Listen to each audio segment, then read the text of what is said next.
I stared at my phone, reading the message over and over, certain I had misunderstood. But there it was in the family group chat. My daughter-in-law Lauren had sent the finalized cruise passenger list, and my name was crossed out. In its place, she had written Aunt Patricia. Her message made my blood run cold. "This trip is only for real family. Stay home, Danita. We don't need you there." My son Travis was copied on every word. He said nothing. Nobody defended me. The silence felt like a knife. My hands shook as I dialed Travis's number. This had to be a mistake, some terrible misunderstanding that my son would fix immediately. The phone rang once, twice, 3 times. Voicemail. I called again. Voicemail. A third time. Nothing. I grabbed my purse and car keys, my heart pounding so hard I could hear it in my ears. The drive to their house took 30 minutes, but it felt like hours.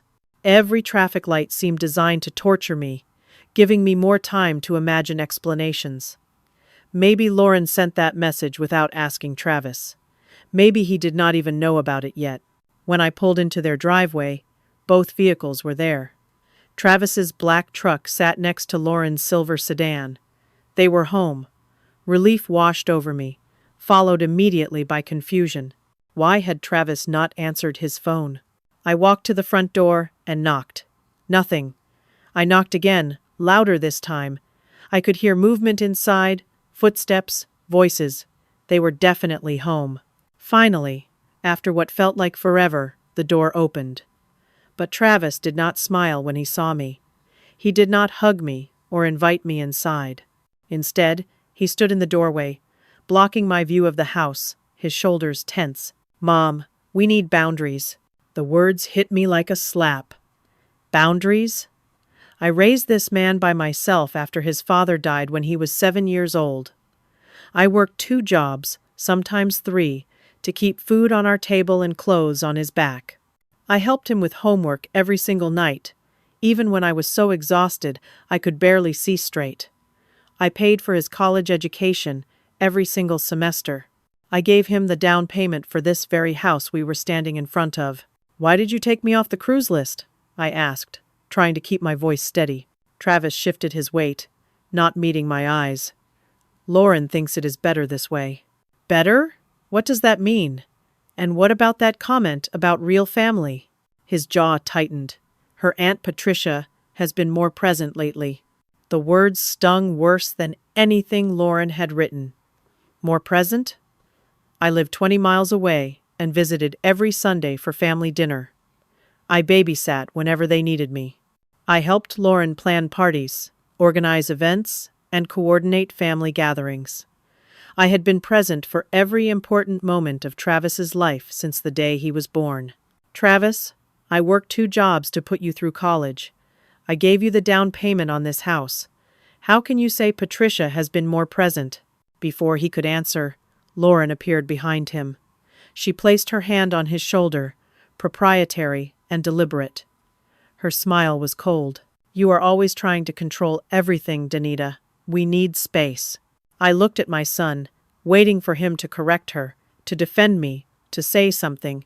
Instead, he took a deep breath and said words I never imagined would come from his mouth. "I agreed to this, Mom. It was not just Lauren's idea." The world tilted. My own son. Not just going along with his wife's cruelty, but actively participating in it. "Maybe it is time you focused on your own life and stopped hovering over ours," Travis continued. His voice sounded rehearsed, like he had practiced this speech. Lauren squeezed his hand and smiled at me triumphant. They were united. Against me. "We need couple time," Travis added. "Space from parental interference." I stood on their doorstep, the doorstep I had helped them afford, and watched my only child choose his wife's family over his own mother. Lauren's smile widened. She was enjoying this. The door closed in my face. I walked back to my car on legs that did not feel like my own. I sat behind the wheel for 10 minutes, before I could even turn the key. My hands trembled too much to drive safely. I kept replaying the conversation, looking for the moment where I could have said something different, done something better, but there was nothing. This had been planned, coordinated. My son had deliberately excluded me from the family cruise, and he had let Lauren deliver the cruelest parts of the message. The drive home passed in a blur. I barely remember the route. When I pulled into my own driveway, my phone buzzed. The family group chat. I should not have looked, but I did. The messages poured in. Excited chatter about the upcoming cruise. Photos of Lauren welcoming Aunt Patricia to the family. Pictures of cruiseware being packed. Sunscreen recommendations. Restaurant reservations being shared. Not one person mentioned that I had been removed. Not one person asked where I was, or why I was not included. It was as if I had never existed. I scrolled through the messages, seeing names of people I had known for decades. Travis's cousins, whom I had babysat when they were small, my own sister's children. Family friends who had attended every birthday party, every graduation, every celebration. They all knew, and none of them cared. 3 days passed. 3 days of silence from my family. I tried to focus on work at the community food bank where I volunteered, but my mind kept drifting. The cruise was in 11 days now. 11 days until my entire family celebrated without me, with Lauren's Aunt Patricia in my place. On the 4th morning, my younger sister Gloria showed up at my door unannounced. Her face was grim. "We need to talk," she said, pushing past me into the living room. She pulled out her phone and opened Lauren's social media. My stomach dropped as I read the posts. Finally, having a real family vacation without toxic people. So blessed to be surrounded by love and support. Some people will never understand boundaries. The comments underneath were worse. Extended family members, people I had known for years, all supporting Lauren, agreeing with her, liking and sharing her posts. "They think she is talking about you," Gloria said quietly. "Everyone knows." I felt sick. This was not just about the cruise anymore. Lauren was publicly destroying my reputation. "I need to fix this," I said. "I will host a dinner. We will all sit down and talk like adults." I spent 2 hours composing emails and text messages to family members, inviting them to dinner at my house. "Please come. Let me explain. We can work this out." Only 3 people responded. All 3 declined. That evening, my nephew Jordan called. His voice was urgent. "Aunt Anita, you need to know what is going on." "What do you mean?" "Lauren has been talking to everyone. For months. She has been telling people you are losing it." My heart started racing. "Losing what?" "Your mind. She is telling everyone you are showing signs of dementia, that you are becoming paranoid and controlling. She is saying you need intervention." The room spun. I am 63 years old. I volunteer at a food bank, managing inventory and coordinating deliveries. I take online courses. I manage my own investments. There is nothing wrong with my mind. "I know that," Jordan said, "but she has been very convincing. And Aunt Anita, there is more." "More?" The cruise exclusion was just the beginning. "There is a family meeting planned for the week after the cruise. Lauren has been gathering people to discuss your declining mental state. She wants to talk about getting you into assisted living." "Assisted living? I am healthy. I live independently. I do not need any kind of assistance." "She knows that. But she also knows you have money." The words hung in the air. "Money, of course." Jordan lowered his voice.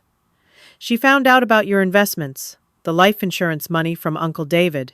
She has been telling people you are too old to manage it properly, that you need protection from yourself." My late husband David had left me with a substantial life insurance policy. Over 30 years, I had carefully invested that money. It had grown significantly. But I never talked about it. I lived modestly. "How did Lauren know?" "She went through your papers during a family dinner months ago," Jordan explained.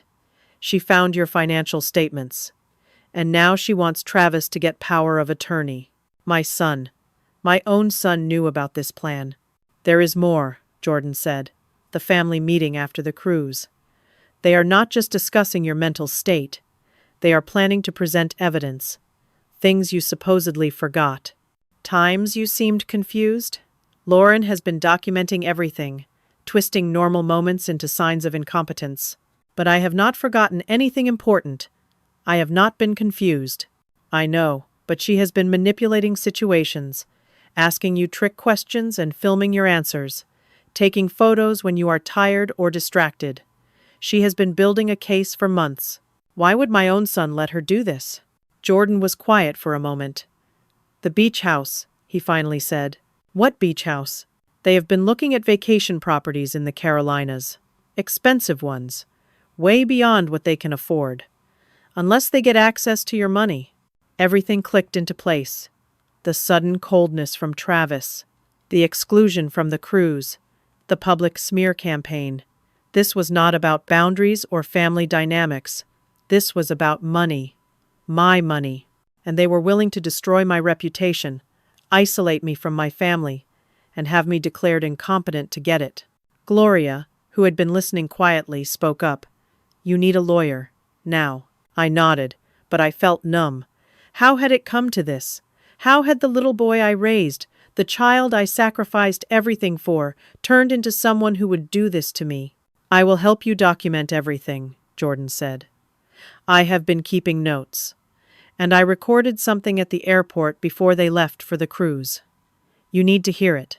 But before he could play it, my doorbell rang. Gloria went to answer it, while I stayed on the phone with Jordan. Danita, Gloria called from the front door. You need to see this. I hung up with Jordan and went to the door. Gloria held a certified letter. It was from a law firm I had never heard of, Whitmore and Associates. My hand shook as I opened it. The letter referenced power of attorney documents filed on my behalf. My signature was apparently on file, but I had never signed any such documents. I had never even heard of this law firm. I called Whitmore and Associates first thing the next morning. The receptionist answered cheerfully. I need to speak with someone about power of attorney documents that were supposedly filed in my name. Of course. Can I have your name? Danita Carson. There was a pause, the sound of typing. Oh yes, Mrs. Carson. Your son filed those documents about 2 months ago. Your signature is on file. I never signed anything. The receptionist's tone became cooler. Ma'am, I am looking at your signature right now. I need to see those documents. In person. Today. An hour later, I sat in the offices of Whitmore and Associates. The attorney, a middle-aged man with silver hair and an expensive suit, spread the papers across his desk. There were multiple documents, all bearing my signature. Power of attorney granting Travis limited control over my financial accounts. Authorization for him to make medical decisions if I became incapacitated. Permission for him to access my investment portfolios. I never signed these, I said, my voice shaking. This is my signature, but I did not write it. Someone forged these. Mr. Whitmore frowned. Mrs. Carson, are you certain? Your son seemed very concerned about your welfare when he brought these in. When he brought them in? Travis came here? Mr. Whitmore shifted uncomfortably. Actually, no. A young woman brought them. We assumed she was your daughter-in-law, Lauren. Of course it was Lauren. She said you were too anxious to come in person. She provided a copy of your driver's license as identification. My driver's license. I tried to remember the last time I had seen it. Then I remembered. 3 months ago, during a family dinner at Travis and Lauren's house, I had left my purse in their kitchen while I helped set the table. When I retrieved it later, everything seemed fine. But Lauren must have taken my license then, made a copy, and returned it. This is identity theft, I said. This is fraud. Mr. Whitmore's expression changed. He was no longer dismissive. If that is true, Mrs. Carson, this is a serious crime. I filed a police report that afternoon. Then I hired my own attorney, a sharp woman named Catherine Marshall, who came highly recommended. Catherine listened to my story with a grave expression. We need to freeze your assets immediately. We need to secure all your accounts. We spent the rest of the day making phone calls. Bank after bank, investment account after investment account, and that is when we discovered the attempted breach. One of my investment accounts had been flagged for suspicious activity. Someone had tried to access it using power of attorney documents. The bank had denied the request and flagged it for review. Catherine obtained the security footage from that bank. We watched it together in her office. There on the screen was Travis, my son, walking into the bank with a folder of documents, presenting the forged power of attorney, asking for access to my account. He knew exactly what he was doing. This was not Lauren manipulating him. He was an active participant.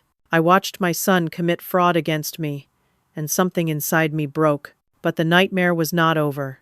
2 days later, a court summons arrived. Travis and Lauren were petitioning for emergency guardianship.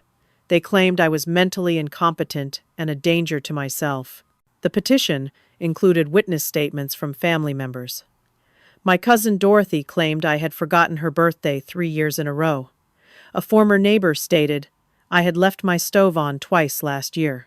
Lauren's Aunt Patricia, the woman replacing me on the cruise, testified that I seemed lost and disconnected at family gatherings. There were photos of my house looking cluttered and chaotic, but I recognized those photos.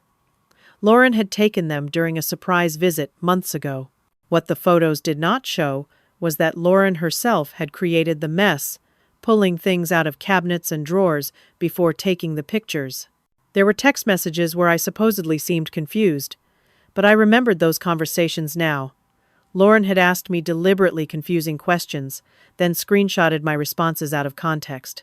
There was even a doctor's statement suggesting possible early cognitive decline, but I did not recognize the doctor's name, Dr. Martin Heatherwick. I had never been to a doctor by that name. Catherine made a call and discovered the truth. Lauren had taken me to Dr. Heatherwick 6 months ago, claiming he was her family doctor and suggesting I get a checkup. I remembered the appointment. The doctor had asked strange questions, things that seemed unrelated to a physical exam. At the time, I thought he was just thorough. Now I understood. Lauren had briefed him beforehand, told him I was showing symptoms, primed him to look for evidence of decline. The hearing is in 3 days, Catherine said. That is 3 days before the cruise departure. They planned this, I said. They are destroying me piece by piece. Catherine's expression was fierce. Then we fight back. We will bring your real medical records, your financial statements showing sophisticated investment management, evidence of your volunteer work, your recent course completion certificates. But will it be enough? Catherine hesitated. The judge assigned to your case is Harold Brennan. He has a reputation for siding with concerned family members in these situations. He believes it is better to be safe than sorry when it comes to elder welfare. I went home that night and sat alone in my house, looking at photos of Travis as a child. His first day of school, his high school graduation, his wedding day, where I had paid for everything, $40,000 to give him and Lauren the perfect celebration. How had I failed so badly as a mother? How had the boy who used to hold my hand and tell me I was the best mom in the world turned into someone who would do this to me? My phone buzzed. The family group chat. They were at the airport now, heading to Miami for the cruise. Photos poured in, smiling faces, excited chatter. Lauren posted a selfie with Aunt Patricia, both of them wearing matching shirts that said Family Cruise. Not one person acknowledged my absence. Not one person seemed to remember I should have been there too. The morning of the hearing, I put on my best suit and tried to look confident. Catherine met me outside the courthouse with an encouraging smile, but I could see the worry in her eyes. Gloria and Jordan were there to support me. Jordan squeezed my hand. We will get through this, Aunt Danita. Inside the courtroom, I saw Travis and Lauren sitting with their attorney, Marcus Webb. Lauren was dressed conservatively, her hair pulled back, minimal makeup. She looked like a concerned daughter-in-law, worried about her aging mother-in-law's welfare. Travis would not look at me. He stared at the table, at his hands at the wall, anywhere but at his mother. Judge Harold Brennan entered, an elderly man with white hair and a stern expression. He looked like someone who believed in traditional values. in family taking care of their own. The hearing began with Marcus Webb presenting their case. He painted a picture of a woman in decline, forgetful, confused, paranoid, a danger to herself. My cousin Dorothy took the stand. "She is not the same woman she used to be," Dorothy said, her voice sad. "She forgot my birthday 3 years in a row. She seems distant at family gatherings." What Dorothy did not mention was that her birthday fell during the busy season at the food bank, when I was working 14-hour days coordinating holiday meal distributions. What she did not say was that I had sent her cards and gifts every year, just not on the exact day. The former neighbor testified next. "I saw smoke coming from her kitchen twice last year. She had left the stove on. I was very worried." What she did not explain was that both times I had been cooking when the doorbell rang. I stepped away for 30 seconds to answer the door, then immediately returned to the kitchen. The smoke was from oil getting too hot, a common cooking mishap, not evidence of incompetence. Lauren's Aunt Patricia took the stand, looking sympathetic and concerned. "Danita seems lost during family conversations. She does not follow along. She stares off into space." What Patricia did not acknowledge was that the conversations she referenced were ones where the family deliberately excluded me, talking around me as if I was not there. Of course I seemed disconnected. They had frozen me out. Then came the photographs of my house looking chaotic. The text messages taken out of context. The doctor's statement about possible cognitive decline. Catherine fought back hard. She presented my real medical records showing perfect cognitive function. My financial statements demonstrating sophisticated investment management. Letters from the food bank director praising my organizational skills and attention to detail. Certificates from online courses I had completed just last month. But then Travis took the stand, and everything changed. Marcus Webb asked him gently, "Can you describe your concerns about your mother?" Travis took a deep breath. His voice shook. "My mother has become paranoid. She is imagining conspiracies that do not exist. She has accused me and my wife of plotting against her." "That is because you are plotting against me," I wanted to shout. But Catherine placed a warning hand on my arm. "She filed a police report claiming we forged documents," Travis continued. "She says we are trying to steal her money. She believes the entire family is against her. These are not the thoughts of a healthy mind." To the judge, it looked exactly like what Travis claimed. An elderly woman spiraling into paranoid delusions, accusing her loving family of crimes they had not committed. Marcus Webb introduced the police report I had filed as evidence. "Look at these accusations," he said. "Forgery, identity theft, conspiracy. Does this sound like rational thinking, or does it sound like a woman who needs help?" I felt the case slipping away from me. Everything I had done to protect myself was being used as proof of my incompetence. Judge Brennan listened carefully to both sides. When the testimony concluded, he took a long moment before speaking. "I am not prepared to grant full guardianship at this time. However, I am concerned about what I have heard here today." Relief flooded through me for just a moment. "I am ordering a 60-day psychiatric evaluation period. During this time, Travis Carson will have temporary limited conservatorship over his mother's financial accounts. This is for her protection." The words hit like a hammer. Temporary conservatorship. Travis would have legal control over my money. "Mrs. Carson will undergo weekly psychiatric evaluations with Dr. Helen Frost. At the end of 60 days, we will reconvene and determine the appropriate permanent arrangement." The gavel fell. I had lost. Not completely, but enough. Travis now had legal access to my accounts. For 2 months, he could do whatever he wanted with my money, all under the guise of protecting me. Catherine immediately filed motions to appeal, but she warned me the process would take time.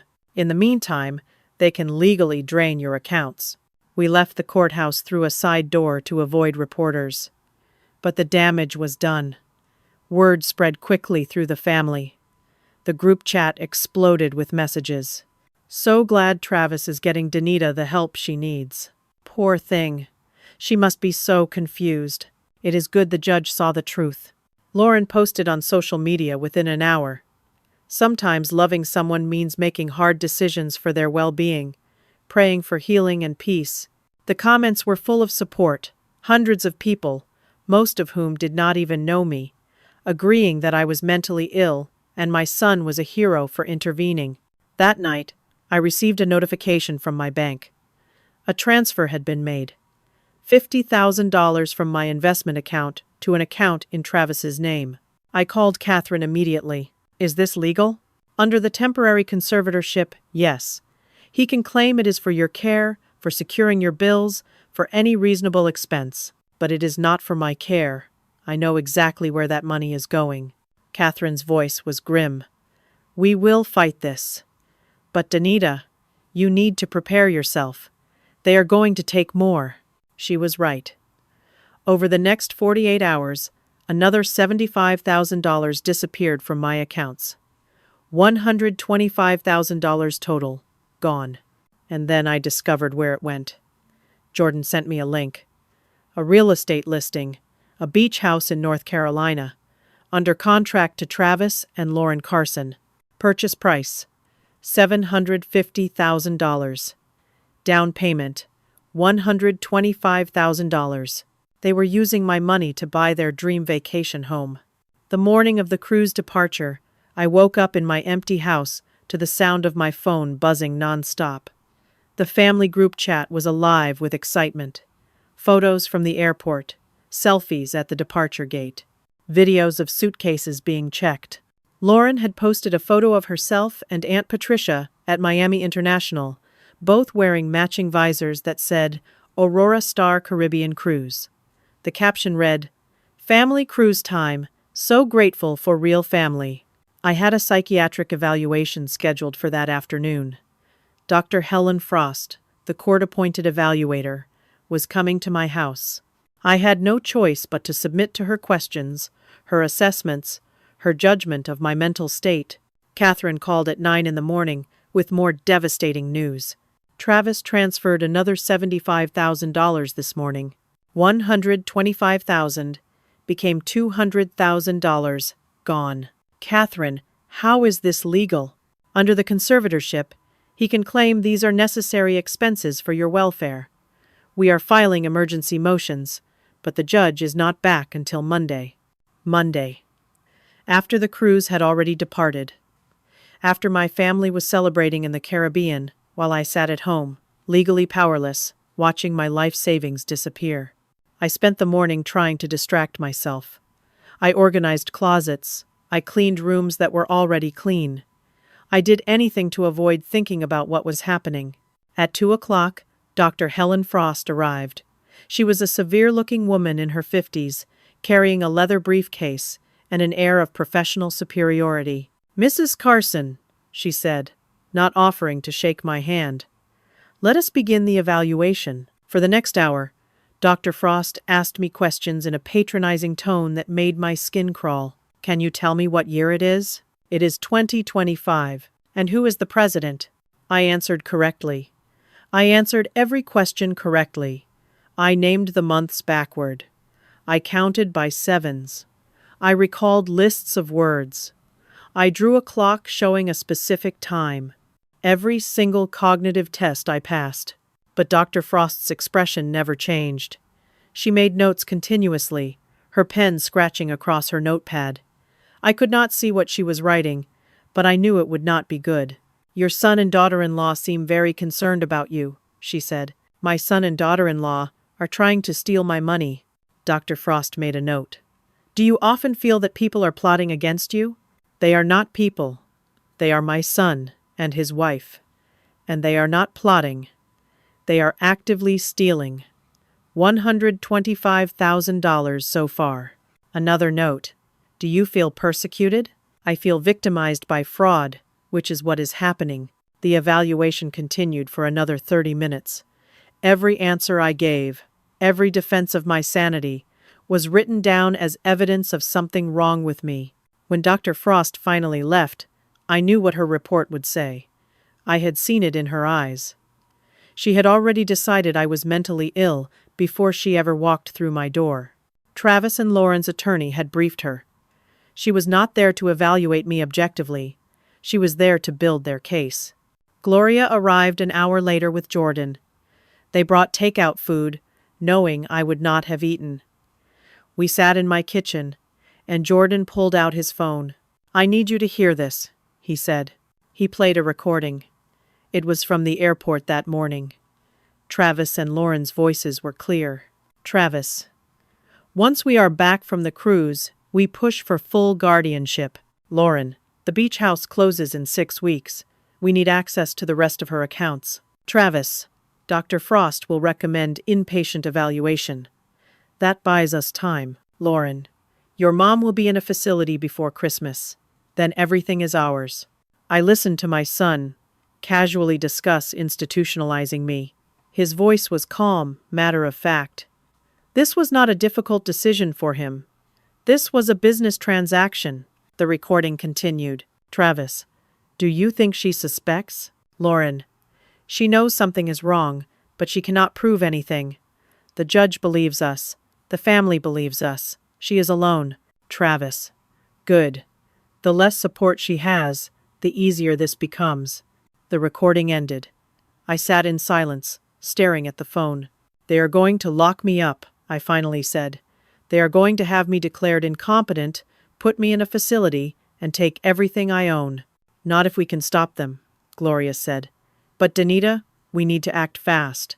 "How?" The judge sided with them. "The evaluator is biased. They have legal authority over my finances. What can I possibly do?" Meanwhile, my phone continued to buzz with updates from the family group chat. They were boarding the ship now, the Aurora Star, a luxury cruise liner with 12 decks, 5 restaurants, and every amenity imaginable. Lauren posted a photo from the gangway. "Bye-bye toxicity. Hello paradise." 300 people liked the photo. The comments were full of congratulations and excitement. Not one person mentioned me. Not one person asked why I was not there. Aunt Patricia posted her own photo, standing at the ship's railing with the Miami skyline behind her. She was wearing a sash that said honorary family member. That should have been me. I should have been standing on that ship with my family. Instead, I was sitting in my kitchen, listening to a recording of my son planning to institutionalize me. Catherine called again in the evening. The emergency motions were denied. Judge Brennan said the conservatorship stands until the 60-day evaluation is complete. "So they can keep taking my money?" "For now, yes. I am sorry, Danita." I hung up and looked at Gloria and Jordan. They looked as hopeless as I felt. "Maybe I should just give up," I said quietly. "Maybe they are right. Maybe I am losing my mind." Gloria grabbed my hand. "You are not losing anything. You are being victimized. But what can I do? They have the law on their side." I stood up and walked to my home office. I needed to be alone for a minute. I needed to think. My office was full of memories. Photos of Travis at every age. His childhood artwork still framed on the walls. His college diploma, which I had kept a copy of because I was so proud. I opened my desk drawer, looking for nothing in particular, just needing to do something with my hands. That is when I saw the old file folder. It was buried under years of other paperwork. The label was faded, written in handwriting I barely recognized as my own from decades ago. David's business documents. My late husband David had died 32 years ago, when Travis was only 7 years old. David had been an entrepreneur, always investing in new ventures, always looking for the next opportunity. I opened the folder. Inside were stock certificates, business contracts, investment agreements, things I had not looked at in decades. After David died, I had been so focused on raising Travis and keeping us afloat that I had simply filed these papers away and forgotten about them. One document caught my attention. It was a stock certificate from something called Aurora Maritime Holdings. The date was 1993. David had purchased 12% of the company for $75,000, a huge investment at the time. Aurora, like the Aurora Star, the cruise ship currently sailing with my entire family aboard. My heart started racing. Could it be the same company? After 32 years? I called Gloria and Jordan back into the office and showed them the certificate. Do you think this is the same Aurora as the cruise line? I asked. Jordan immediately pulled out his phone and started searching. His eyes went wide. Aunt Danita, Aurora Maritime Holdings became Aurora Luxury Cruise Lines. It is one of the biggest premium cruise operators in the world now. I stared at the stock certificate in my hands. If David's investment had survived, if the company had grown the way Jordan was suggesting, then these shares could be worth something. We need to find out exactly what you own, Gloria said. The next morning, I contacted a financial researcher named Benjamin Torres. I had worked with him years ago when I was reorganizing my investment portfolio. He was thorough and discreet. I need you to trace a stock certificate from 1993, I told him. Aurora Maritime Holdings. Benjamin called me back 2 days later. His voice was excited. Mrs. Carson, I do not know if you realize what you have here. What do you mean? Aurora Maritime Holdings did not go bankrupt. It thrived. Over the years, it merged with other companies, went through stock splits, and eventually became Aurora Luxury Cruise Lines. It went public in 2008. My hands started shaking. What does that mean for my shares? Your original 12% stake went through multiple splits and conversions. After all the corporate restructuring, you currently own 22% of Aurora Luxury Cruise Lines. 22% of a cruise line? What is that worth? Based on current market valuation, approximately $8 million. The room spun. $8 million. I had been sitting on $8 million in cruise line stock and had not even known it. But there is more, Benjamin continued. As a major shareholder, you have certain rights and privileges, and Mrs. Carson, according to the corporate records, you are technically listed as a board member. A board member? Your husband secured a board seat as part of his original investment. When he passed away, that seat transferred to his estate, which means it transferred to you. You have been an absentee board member for 32 years. I could barely process what he was telling me. I owned part of Aurora Cruise Lines. I was on the board. And my entire family was currently celebrating on one of my ships. Benjamin, the Aurora Star. Is that one of their ships? Let me check. Yes, the Aurora Star is one of their 14 vessels, premium class, 7-day Caribbean route. When does it dock next? He was quiet for a moment, checking schedules. It docks in Street Thomas tomorrow morning for a day-long port stop. I called Catherine immediately and explained everything. For the first time since this nightmare began, I heard excitement in her voice. Danita, this changes everything. If you own $8 million in stock, their claim that you are financially incompetent collapses. If you are a board member of a major corporation, their argument about your mental decline falls apart. What do I do? First, we need to verify everything with Aurora's corporate headquarters. Then we need to make a very dramatic appearance. I contacted Aurora Luxury Cruise Lines corporate office in Fort Lauderdale. After being transferred 3 times, I finally reached the CEO, a woman named Margaret Hartford. Miss Hartford, my name is Danita Carson. I believe I am a major shareholder and board member of your company. There was a long pause. Mrs. Carson, we have been trying to reach you for years. We send annual reports and board meeting notices, but they keep being returned as undeliverable. I had moved twice since David died. The old address on file was from 32 years ago. I explained the situation as carefully as I could. The cruise, the betrayal. My son and daughter-in-law aboard the Aurora Star right now, celebrating their scheme to steal from me. Margaret was silent for a long moment. Then she said, Mrs. Carson, you own this company. They are celebrating on your ship. Is there any way I can get to Street Thomas tomorrow? We have a corporate helicopter. I can have you there in 3 hours. And Mrs. Carson, I will personally notify Captain Ramirez. He will be expecting you. I spent the rest of the day gathering documents. The stock certificates. The corporate records. the forged power of attorney. The recording of Travis and Lauren planning to institutionalize me. Everything I needed to prove what had been done to me. Catherine prepared legal papers. Gloria and Jordan packed bags. We were going to Street Thomas. That evening, I stood in my bedroom, looking at the outfit I had selected for tomorrow. I needed to look strong, confident, like someone who owned part of a cruise line, not someone who was mentally incompetent. My phone buzzed. The family group chat. They had docked in Street Thomas and were preparing for a day of shopping and sightseeing. Lauren had made reservations for the entire family at the Meridian Deck restaurant, the most exclusive dining venue on the ship. Lunch at 1 o'clock. Perfect. That gave me exactly the audience I needed. I texted Catherine. The family will be at the Meridian Deck restaurant at 1. That is where we make our entrance. She texted back immediately. I will coordinate with the captain. This is going to be spectacular. I barely slept that night. I kept rehearsing what I would say, how I would stand, what expression I would wear. I had been humiliated, betrayed, and nearly destroyed. Tomorrow, I would take back everything. The helicopter departed Fort Lauderdale at 9 in the morning.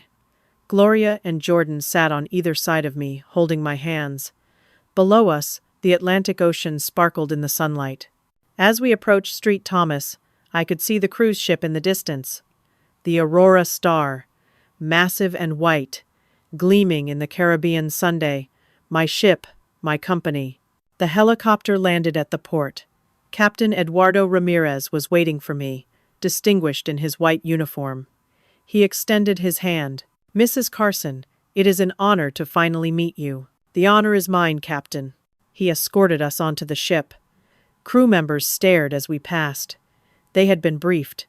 They knew who I was. The owner, their boss. The family is at the Meridian Deck restaurant, Captain Ramirez said. They requested the space for a private lunch. Shall I escort you there? I took a deep breath.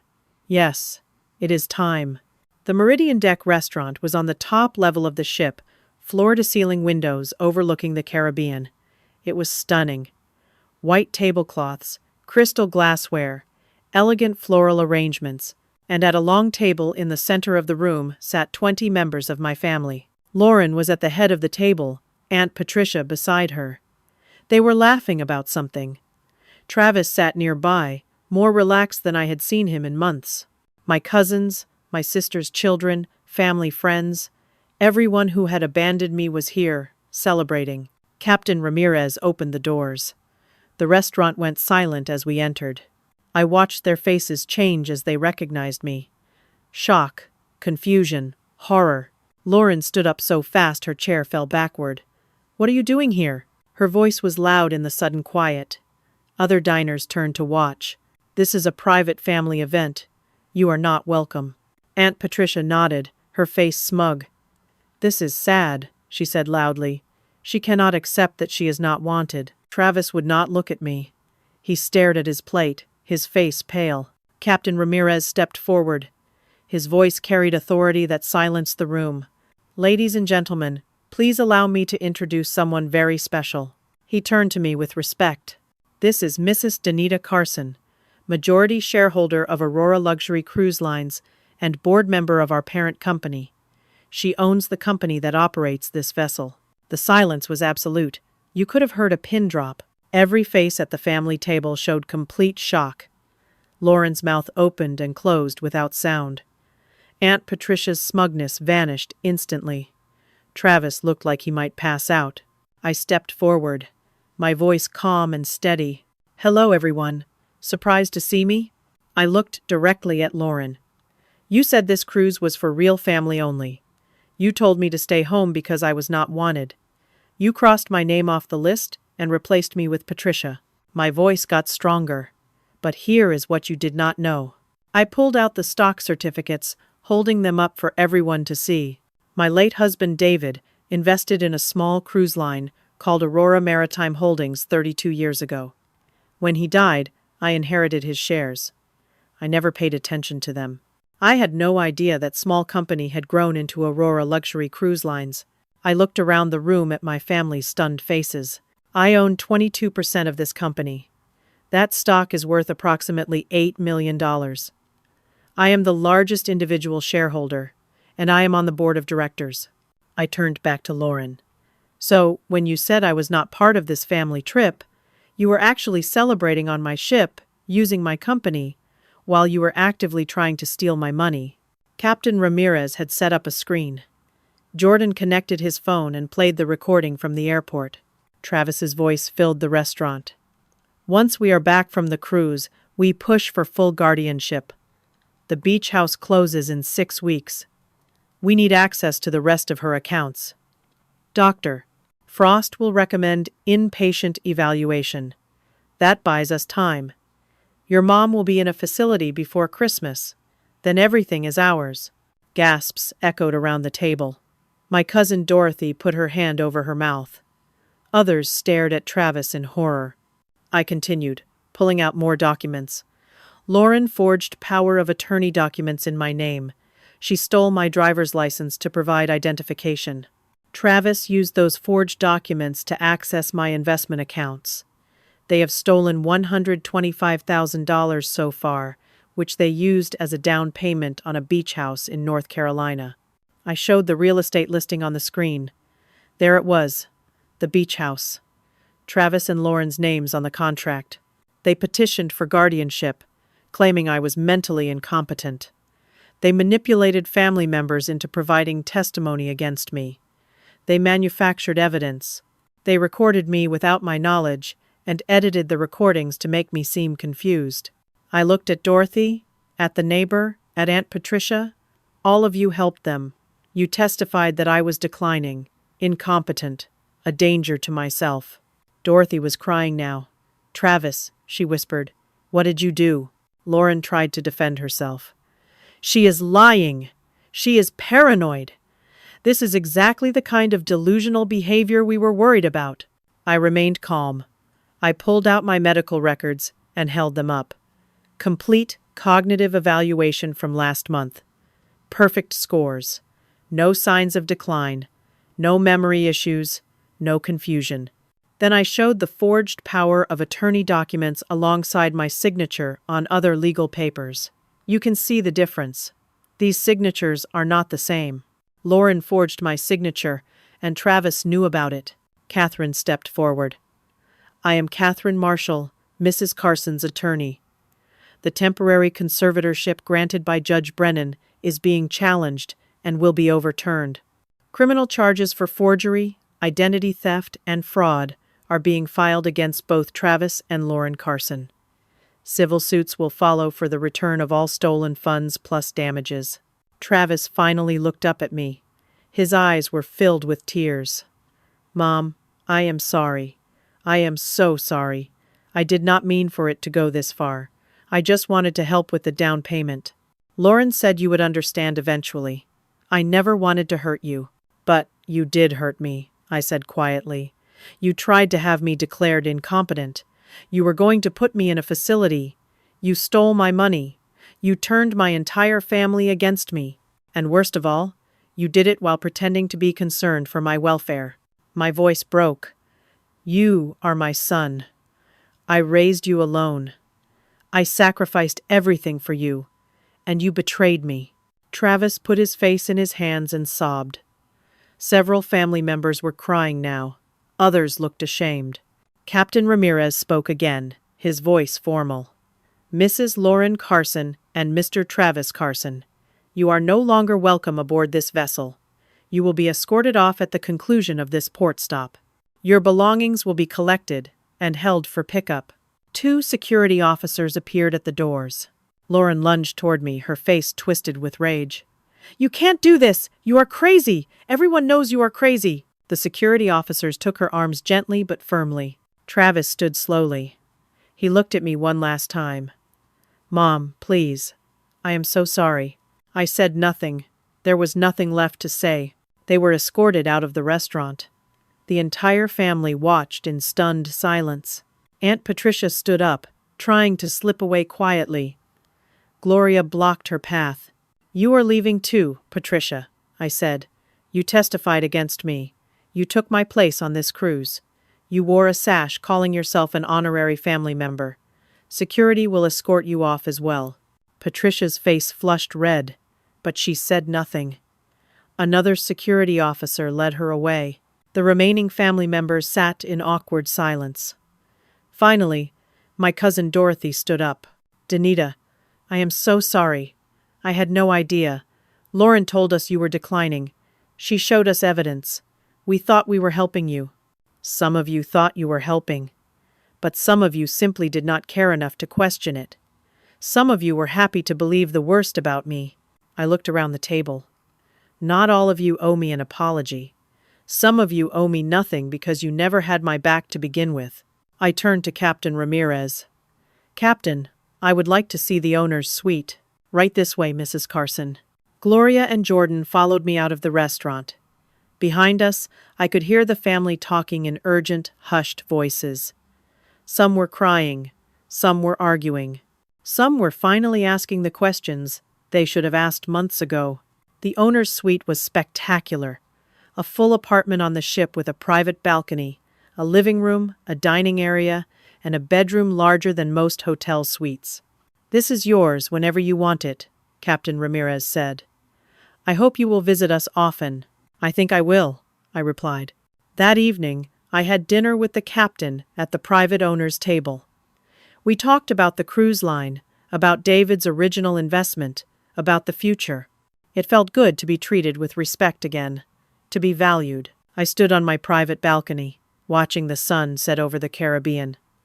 The water was beautiful, pink and gold and purple. I had never felt so peaceful. My phone buzzed. Catherine had sent a text. Conservatorship officially overturned. Judge Brennan reversed his ruling after seeing the evidence.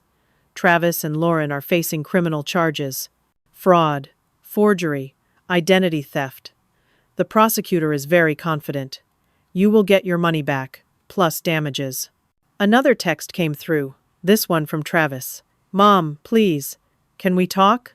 I made a terrible mistake. I will do anything to make this right. Please, do not press charges. I am your son." I deleted the message without responding. Over the next few weeks, everything unfolded exactly as Catherine had predicted.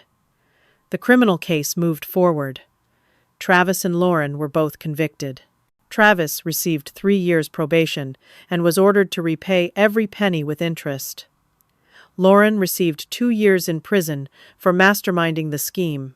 The beach house they had purchased with my money was sold. I received full restitution.